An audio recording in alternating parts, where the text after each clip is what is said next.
I'm hiking up this hill and I'm going to teach you the little bit that I know about NFTs. And I think this will be useful to people getting started in NFTs and figuring out, like, what the hell is this? Because I didn't fully understand it, and a lot of the information that's out there,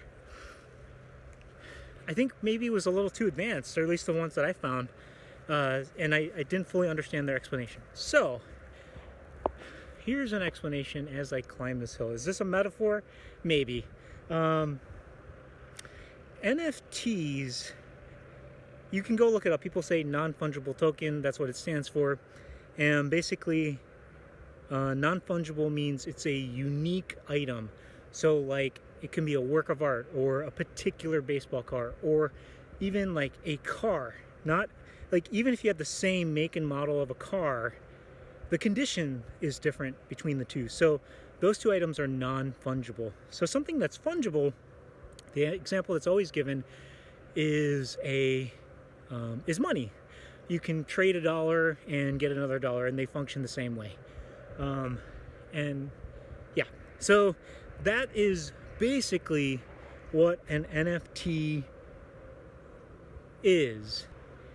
That is an extremely broad definition, right? There's like a ton of things that are non-fungible in the world, whether that's artwork or real estate or, what have you, right? Okay. The token part, as I understand it, is the technology underneath these NFTs. And this part is extremely exciting to me once I understood it.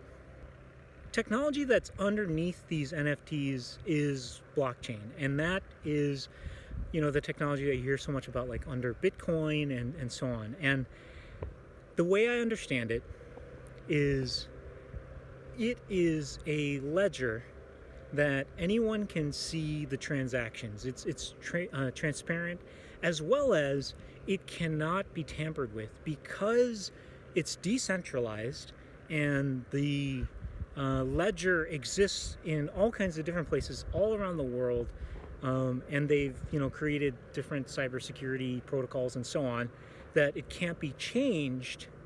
Is pretty amazing. So what does that mean to you, or how about to me? So what it means to me as a filmmaker, as a digital creator, as a digital artist, is that now I can create a unique work of art, whether that's a film or a photo, and I can create a certified original copy of that art, right? And then I can then do whatever I want with that. I can sell it, I can hang on to it, or what have you. And that's pretty amazing. We haven't been able to do that. Because it's digital, it was just so easy to copy, and people had perfect copies of one another. And now I know you're asking, like, oh, but can't I just still have a copy of it and like screenshot it or download a pirated version of that image or what have you? Yes, you absolutely can. And like, that's very real and true. But let's put it in terms of like other works of art. So maybe another work of art that people are familiar with is the Mona Lisa. And there is one original Mona Lisa, and that is the real original painting, right? But there's literally millions and millions of copies, whether somebody forged one and they hand painted one, or there was digital copies or copies in books or prints that were printed at professional print presses. And those all also have a value associated to them, but not as valuable as the original Mona Lisa. And so the same goes for these digital works of art, whether it's an image made by a great artist like Beeple, or a movie by Quentin Tarantino or myself, or what have you, right? With this non-fungible token, this NFT, and that technology that's underneath it, the blockchain, we can now certify that a particular piece is registered as the original by the creator. And that's huge. Now, the other super exciting thing about this technology, and that it is a ledger, and it is a contract, is that it's a smart contract, right? So these guys, these super geniuses, computer geniuses, also put in there that the creator, the originator of the work, can create a royalty that they can receive in perpetuity. So if I wanted, I can make a work of art, create an NFT around it, and then say I get a 10% royalty every time it sells. And because it's in this public ledger, and that ledger cannot be tampered with, like, you can just totally see how much an item has sold for. So if you go on different websites and different marketplaces, you can see like how much the original owner sold it for, and then how much it kept on selling for. And it's kind of fun and interesting to see some of the more expensive works of art that are being bought and sold, and so on. And then just kind of noticing like, oh wow, that original creator kept getting paid for, or potentially kept getting paid for that work, which is fantastic. The music industry, the film industry has been known to be basically criminally fraudulent against the artists and the creators of those works, where they get paid like some sort of measly amount and don't participate in the ongoing profits of that work, which is bullshit in my opinion. So then people are already projecting that these NFTs, these smart contracts, can replace traditional systems, because the technology behind these blockchain, like, their purpose was to decentralize and remove gatekeeping from finance and now into other industries. So what people are projecting now is that fans can now finance and be the record label or the studio for their favorite creators or artists. Because what the record labels and the studios were before, their function was that they were the funding mechanisms for these artists, so that these artists could like pay rent and eat food, so that they had time and not work at another job at like a electronics store or fast food restaurant, and they could have time to go create their art for the world to consume. And now, with the power of these smart contracts, with the power of these NFTs, one use case is that the fans can now be the funding mechanism for the artists, and the percentages can flip if you set up the smart contract the right way.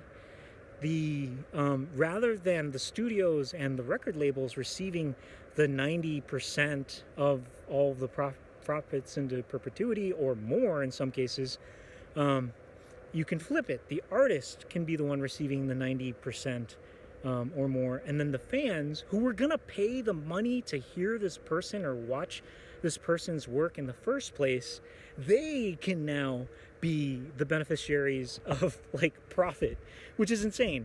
The consumer can now become the investor as well, whereas before all they were doing was consuming, right? They were only spending money, and now they can spend money, and maybe in the right project it can turn into profit for them. That's one use case. Another use case of these smart contracts that I observed is real estate. Real estate is a non-fungible asset. Like, yeah, sure, you can have two properties that are both 1 acre each, but they're different from each other, right? Like how close is it to good schools, and is there toxic waste on that land or whatever, right? There's a million different reasons why 1 acre of land is different than another acre of land, the sheer location of it, and so on. Imagine a smart contract on property you could just buy and sell the property directly from the person you wanted to buy and sell it from. You wouldn't need to go through middlemen to buy and sell that property anymore. So no more commissions. Even like title and escrow fees could be like severely reduced, and it's just severely reduced, because at that point you're just changing, like you're paying for exchange fees and marketplace fees and those kinds of things.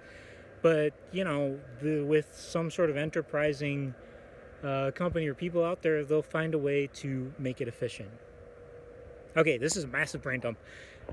Speaking of efficiency, there's a case out there against NFTs because they use up so much electricity and aren't carbon neutral and those kinds of things. And that absolutely should be a concern. But note, there are companies already working to be carbon neutral, or even like on the positive side, where they're reducing, I guess negative, I don't know, however you say it, where they're helping the environment by reducing emissions, and creating protocols and technologies that are way more efficient. So one that I know offhand is Phantasma, but then there's also all kinds of other carbon offsets and those kinds of things.